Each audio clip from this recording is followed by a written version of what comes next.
Shalom. Selamat pagi Bapak Ibu dan saudara sekalian, semua sidang jemaat Tuhan GKR Kota Damai yang saya kasihi di dalam Tuhan. Selamat berbakti kita semuanya, baik jemaat-jemaat yang ada di Trosobo maupun yang ada di Krikilan, jemaat yang ada di Legundi, jemaat yang ada di Pasinan maupun jemaat yang ada di Uringinanon ataupun perumahan Lotus. Selamat berbakti untuk kita semua. Baik saudaraku yang saya kasihi di dalam Tuhan, sebelum kita mendengarkan firman Tuhan pada saat pagi hari ini, terlebih dahulu kita berdoa, menyerahkan hidup kita ke dalam tangan Tuhan, supaya Tuhan memberi hikmat bagi kita dan pengertian untuk memahami kebenaran firman-Nya. Mari kita berdoa. Bapa kami yang ada dalam kerajaan surga, kami mengucap syukur ya Tuhan, berkat kemurahan Tuhan, kebaikan Tuhan, kebesaran Tuhan dalam kehidupan kami. Kami boleh ada sebagaimana kami ada saat ini Tuhan, karena kasih-Mu yang terus melimpah dalam hidup kami ini Bapa. Terima kasih Tuhan Yesus, sebentar Tuhan kami akan menikmati kebenaran firman Tuhan, mempelajari firman-Mu ya Tuhan.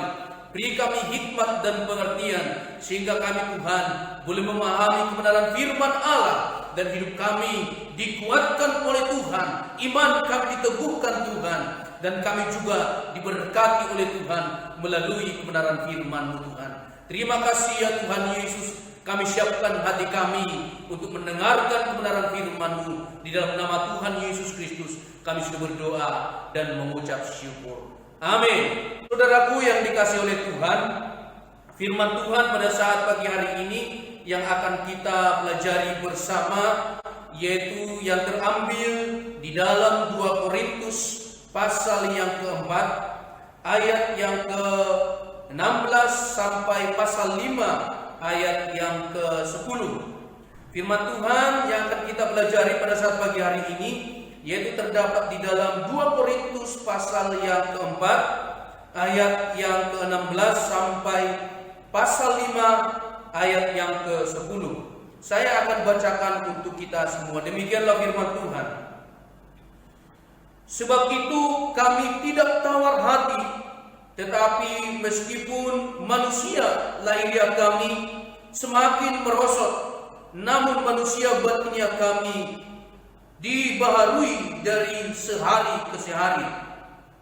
Sebab penderitaan ringan yang sekarang ini mengerjakan bagi kami kemuliaan kekal yang melebihi segala-galanya, jauh lebih besar daripada penderitaan kami. Sebab kami tidak memperhatikan yang kelihatan, melainkan yang tak kelihatan, karena yang kelihatan adalah sementara, sedangkan yang tidak kelihatan adalah kekal. Karena kami tahu bahwa jika kemah tempat kediaman kita di bumi ini dibongkar, Allah telah menyediakan suatu tempat kediaman di surga bagi kita, satu tempat kediaman yang kekal, yang tidak dibuat oleh tangan manusia. Selama kita di dalam kemah ini, kita mengeluh karena kita rindu mengenakan tempat kediaman surgawi di atas tempat kediaman kita yang sekarang ini.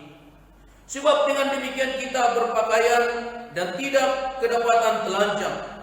Sebab selama masih diam di dalam kemah ini, kita mengeluh oleh beratnya tekanan, karena kita mau mengenakan pakaian yang baru itu tanpa menanggalkan yang lama, supaya yang fana itu ditelan oleh hidup. Tetapi Allah lah yang justru mempersiapkan kita untuk hal itu, dan yang mengaruniakan roh kepada kita sebagai jaminan segala sesuatu yang telah disediakan bagi kita. Maka oleh karena itu hati kami senantiasa tabah, meskipun kami sadar bahwa selama kami mendiami tubuh ini, kami masih jauh dari Tuhan. Sebab hidup kami ini adalah hidup karena percaya, bukan karena melihat. Tetapi hati kami tabah, dan terlebih suka kami beralih dari tubuh ini untuk menatap pada Tuhan. Sebab itu juga kami berusaha, baik kami diam di dalam tubuh ini maupun kami diam di luarnya, supaya kami berkenan kepadanya.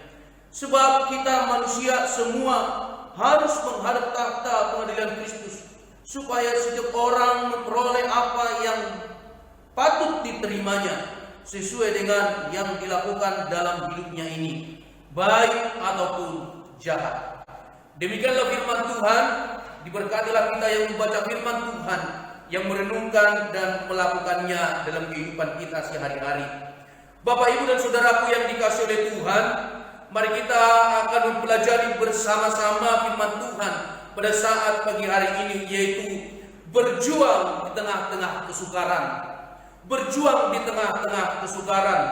Saudara-saudara, pengalaman-pengalaman Paulus dalam menuliskan surat yang kedua ini kepada jemaat di Korintus merupakan suatu pengalaman di mana Rasul Paulus harus menghadapi tekanan-tekanan ataupun suatu penderitaan di dalam kehidupannya, baik itu suatu tekanan ataupun penderitaan baik di dalam tubuh jasmaninya ataupun melalui fisiknya.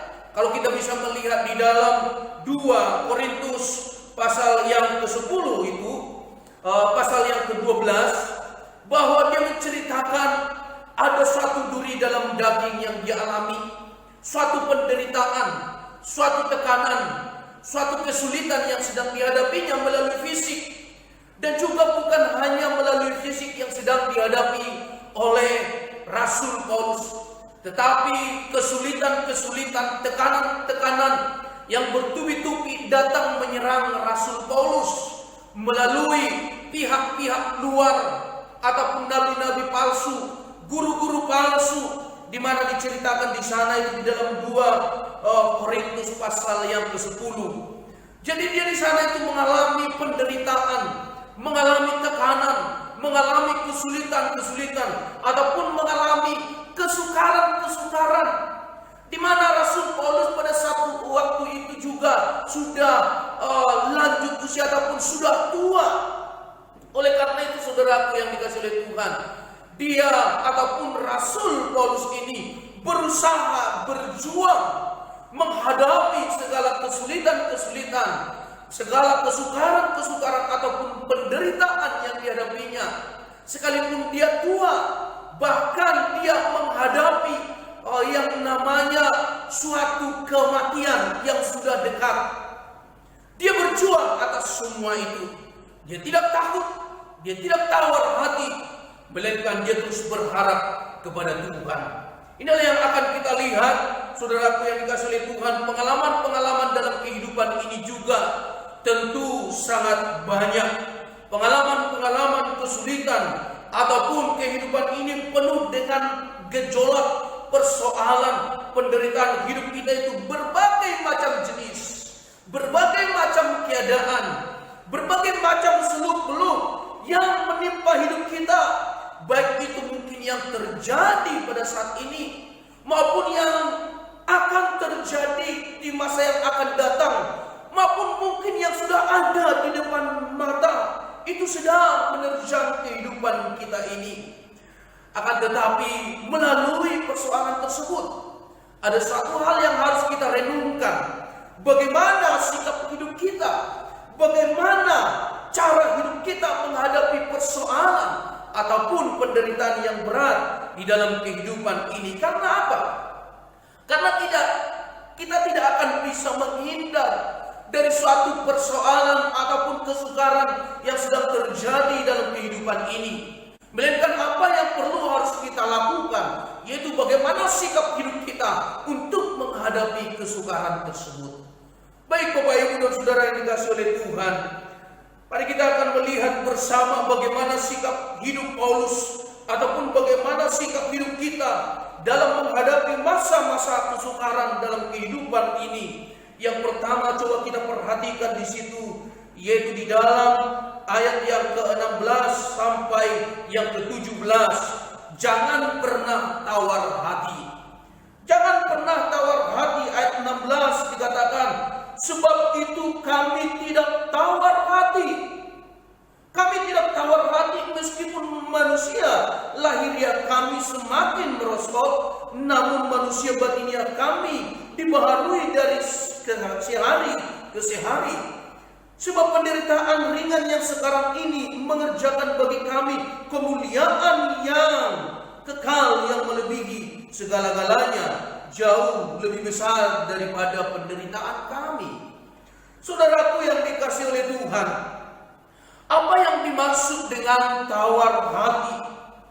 Tawar hati kebanyakan orang mengartikannya yaitu hilangnya suatu minat ataupun semangat, ataupun tidak ada antusias lagi, tidak bernafsu, ataupun tidak peduli lagi, ataupun apatis, hatinya sudah dingin, maupun banyak hal yang digambarkan dengan tawar hati. Hatinya sudah hilang kalau istilahnya garam, sudah hilang rasa asinnya. Kalau misalnya gula, sudah hilang rasa manisnya. Tawar. Jadi dalam kehidupan ini juga semua orang bisa mengalami yang namanya tawar hati. Kehilangan semangat, ya, tidak berminat lagi, tidak bernafsu lagi, atau tidak peduli lagi. Nah, saudara-saudaraku yang dikasihi oleh Tuhan, kalau kita bisa melihat dalam tulisan Rasul Paulus ini, suatu sikap tawar hati itu mulai dihindari oleh Rasul Paulus. Karena apa? Jikalau tawar hati ini dibiarkan, akan sangat mempengaruhi kehidupan kita, akan sangat mempengaruhi pikiran kita, akan sangat mempengaruhi kerohanian kita, sehingga kita bisa jatuh, sehingga kita bisa kalah, ya, sehingga kita mundur. Karena apa? Karena kita kehilangan semangat, sudah apatis. Artinya di sini tidak tawar hati. Kalau berbicara tidak tawar hati di sini adalah yaitu sekalipun ada satu ancaman, sekalipun ada satu penderitaan, sekalipun ada satu kesukaran yang sedang terlihat di depan, kita tetap optimis. Itulah artinya tidak tawar hati. Sekalipun kita melihat suatu ancaman, beban berat, kesukaran, kesulitan dalam kehidupan ini, tetapi kita tetap optimis menghadapi kesukaran tersebut. Kita bisa melihat saudara-saudara, yaitu ketika Tuhan membangun suatu optimisme kepada Yosua ketika ingin berangkat ke tanah Kanaan. Dia bangun suatu optimisme. Tuhan bangun, yaitu Tuhan berkata kepada Yosua, jangan kecut dan tawar hati. Jangan kecut dan tawar hati, artinya di sini adalah bahwa Tuhan sedang membangun optimisme kepada Yosua supaya apa? Tidak tawar hati. Demikian juga bahwa Raja Daud membangun suatu optimisme terhadap dirinya sendiri, di mana dia ketika menghadapi Goliat yang tidak mungkin dia kalahkan, tetapi dia membangun suatu optimisme. Sekalipun Goliat besar, sekalipun Goliat itu kuat, tetapi dia optimis bahwa Raja Daud sanggup mengalahkannya. Demikian kehidupan kita ini, saudara-saudaraku, kita tidak perlu tawar hati di dalam menghadapi suatu kesukaran hidup ini. Mari bangun suatu optimisme bahwa kita sanggup, bahwa kita itu bisa bersama dengan Tuhan.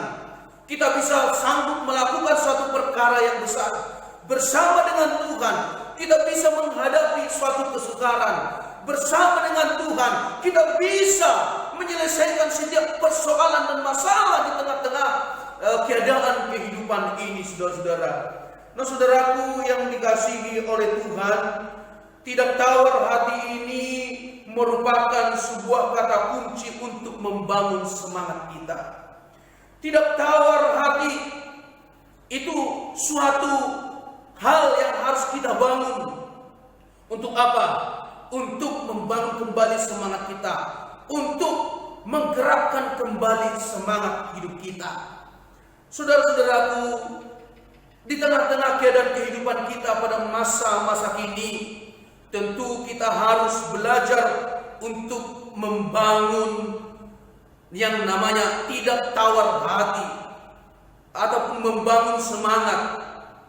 Sekalipun mungkin di tengah-tengah masalah COVID-19 yang sedang terjadi saat ini, mari kita bangun semangat ini, optimisme dalam kehidupan ini. Tidak tawar hati. Jangan tawar hati. Karena apa? Tawar hati ataupun menyerah akan menyebabkan kita suatu kehilangan perkara yang besar. Kalau kita menyerah, kalau kita tawar hati, kita akan mengalami yang namanya kehilangan perkara yang terbaik yang ditawarkan oleh Tuhan. Saudaraku yang dikasihi oleh Tuhan, pergumulan-pergumulan, penderitaan ataupun suatu yang namanya kesukaran dalam kehidupan yang terjadi dalam hidup ini, Tuhan izinkan terjadi untuk memberikan sesuatu perkara yang besar bagi kita. Oleh karena itu, saudaraku yang dikasihi oleh Tuhan, mari kita membangun optimisme dalam kehidupan ini. Jangan tawar hati, saudara-saudara, tetapi bangun optimisme dalam kehidupan ini. Bagaimana caranya, saudara-saudara? Kita membangun suatu latihan ibadah. Latihan secara badani itu sangat terbatas, tetapi latihan ibadah itu berguna dalam segala hal, seperti yang sudah dituliskan dalam 1 Timotius 4 ayat yang ke-8.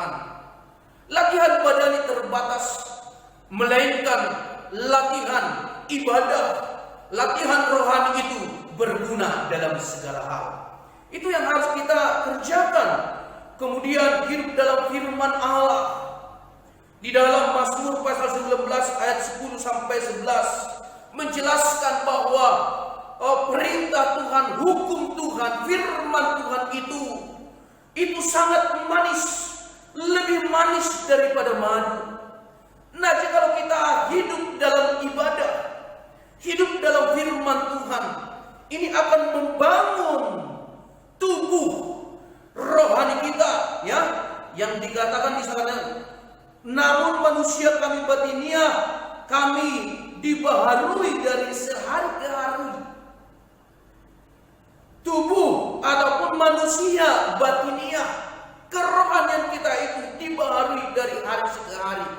Karena apa? Karena ada ibadah, karena ada firman Tuhan yang senantiasa memberikan optimisme untuk kita tidak tawar hati di dalam menghadapi kesukaran dalam hidup ini. Amin. Yang kedua dikatakan di sini, jangan pernah putus asa. Jangan pernah putus asa. Saudara-saudara, ayat 6 dan 7 dikatakan di sana itu, maka oleh karena hati kami senantiasa tabah, meskipun kami sadar bahwa selama kami mendiami tubuh ini, kami masih jauh dari Tuhan. Sebab hidup kami ini adalah hidup karena percaya, bukan karena melihat. Saudara-saudara, tabah itu artinya tidak putus asa. Tabah itu artinya tetap kuat, strong. Tabah itu artinya itu tetap berani. Tabah itu tetap bersemangat. Tidak berputus asa, maksudnya itu adalah sekalipun kesukaran, sekalipun kesulitan, sekalipun penderitaan, sekalipun gelombang ataupun badai hidup sedang menerpa hidup kita saat ini, kita tidak pernah putus asa. Kita tidak pernah berhenti, melainkan kita terus semangat, melainkan kita terus kuat, melainkan kita terus bersabar dan tetap berani menghadapi segala kesukaran yang ada dalam kehidupan ini. Oleh karena itu, saudaraku yang dikasihi oleh Tuhan, ingatlah, ataupun sekalipun kita tidak bisa pungkiri pergumulan yang berat itu menekan hidup kita. Terkadang itu bukan hanya secara fisik, seperti yang dialami oleh Rasul Paulus, melainkan dalam berbagai hal perekonomian dan kebutuhan kita. Jangan putus asa saudara-saudara.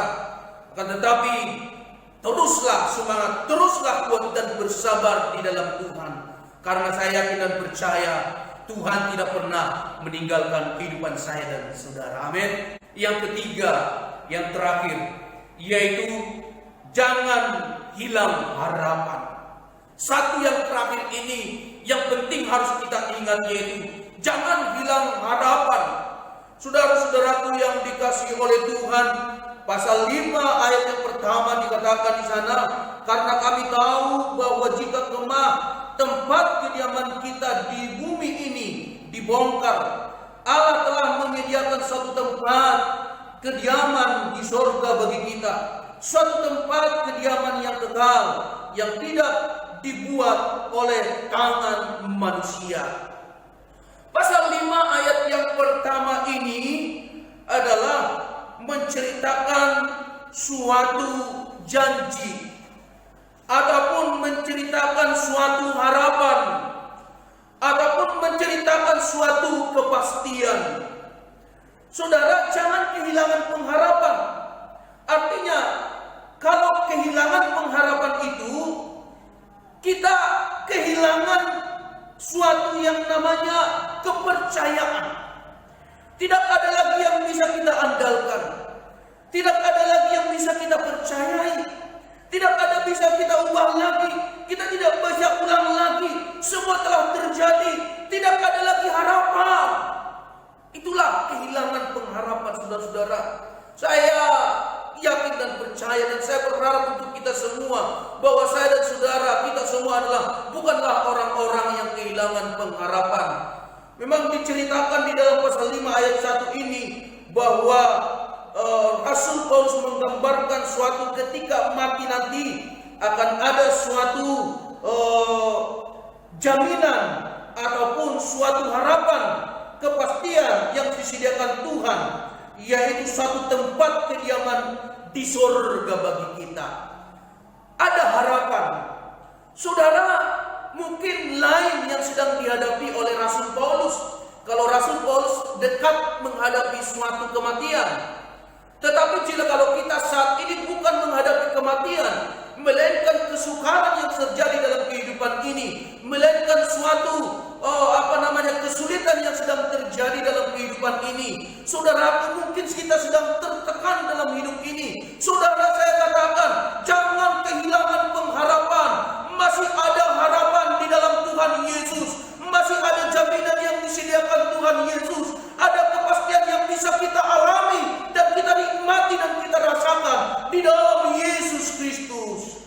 Saudara, tertekan melalui penderitaan, kita jatuh melalui kesulitan, ataupun kita tidak berdaya karena kesukaran. Ingat, masih ada satu nama Yesus yang memberikan kita kuasa.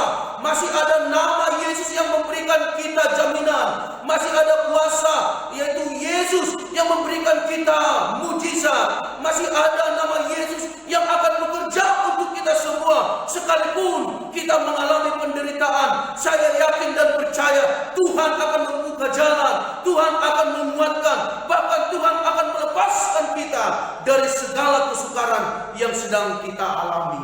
Saudaraku yang dikasihi oleh Tuhan, 3 hal ini perlu harus kita sadari dan kita miliki bersama-sama, yaitu milikilah senantiasa sikap menghadapi kesukaran hidup ini. Jangan tawar hati, jangan putus asa, dan jangan hilang pengharapan. Tetaplah berharap di dalam Tuhan. Saudaraku yang dikasihi oleh Tuhan, saudara, saya akan tutup firman Tuhan ini melalui suatu kisah, yaitu di mana ada seorang putri daripada seorang koki, yaitu dia bertanya kepada ayahnya, "Ayah, kenapa kok saya terus mengalami tekanan dalam kehidupan ini, penderitaan dalam kehidupan saya ini? Saya terkadang tidak bisa melewatinya. Saya terkadang putus asa karena satu masalah selesai, masalah yang lain sudah selesai, datang lagi. Penderitaan yang satu selesai berlalu, kemudian penderitaan yang lain sudah datang.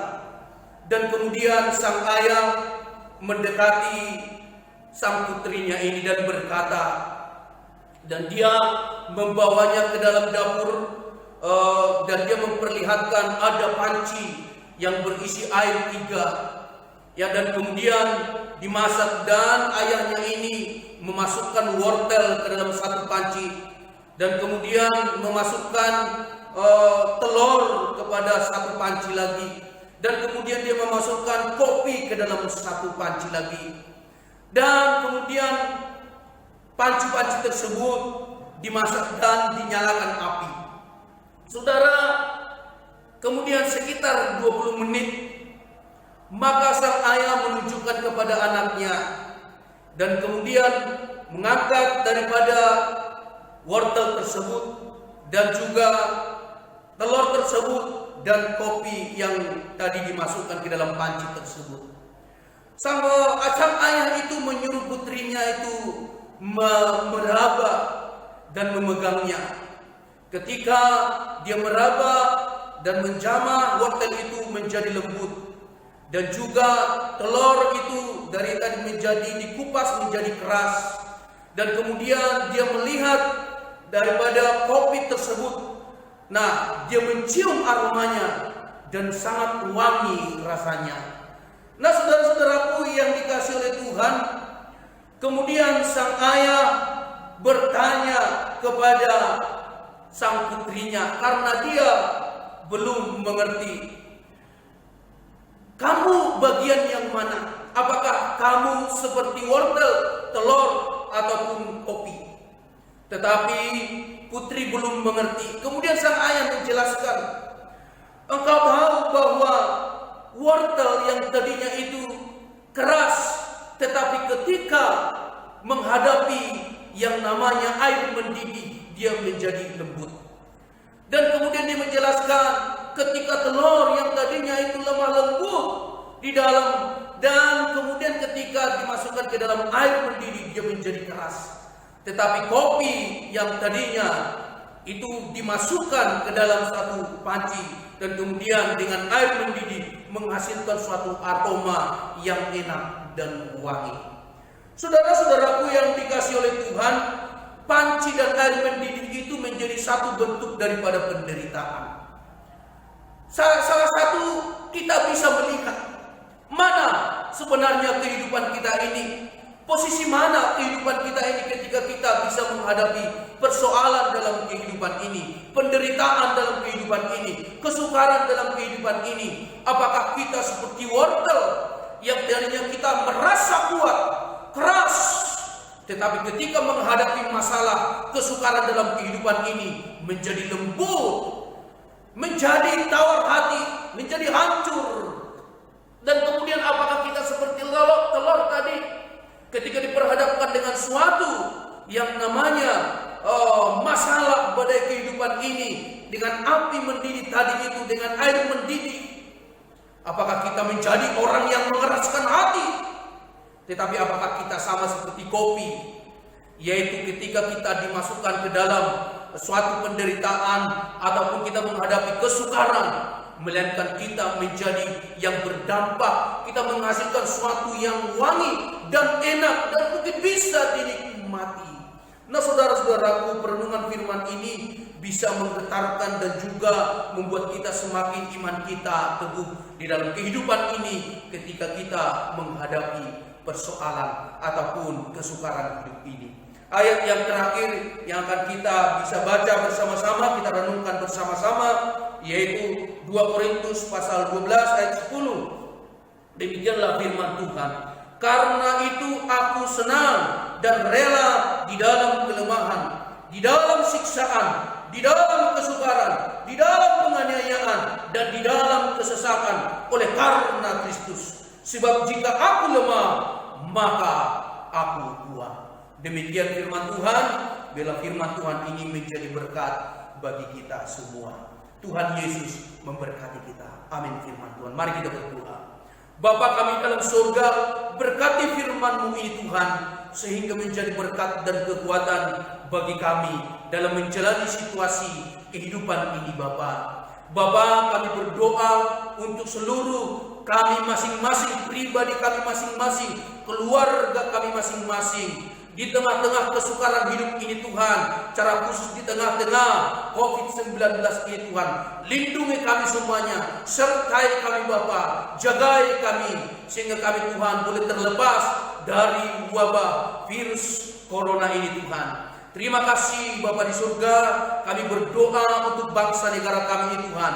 Berkati secara khusus pemimpin-pemimpin kami, berikan mengambil suatu keputusan yang bijaksana untuk menangani COVID-19 ini Tuhan.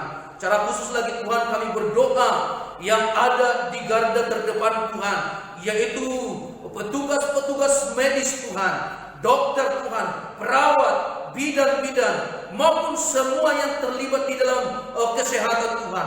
Berkati, lindungi, jagai mereka semua Tuhan, sehingga mereka Tuhan boleh menangani pasien-pasien yang terkena COVID-19 ini ya Tuhan. Terima kasih ya Tuhan Yesus, kami menyerahkan seluruh kehidupan kami ke dalam tangan-Mu Tuhan, dan kami bersyukur atas berkat firman-Mu yang sudah kami dengar. Di dalam nama Tuhan Yesus Kristus kami sudah berdoa dan mengucap syukur. Amin.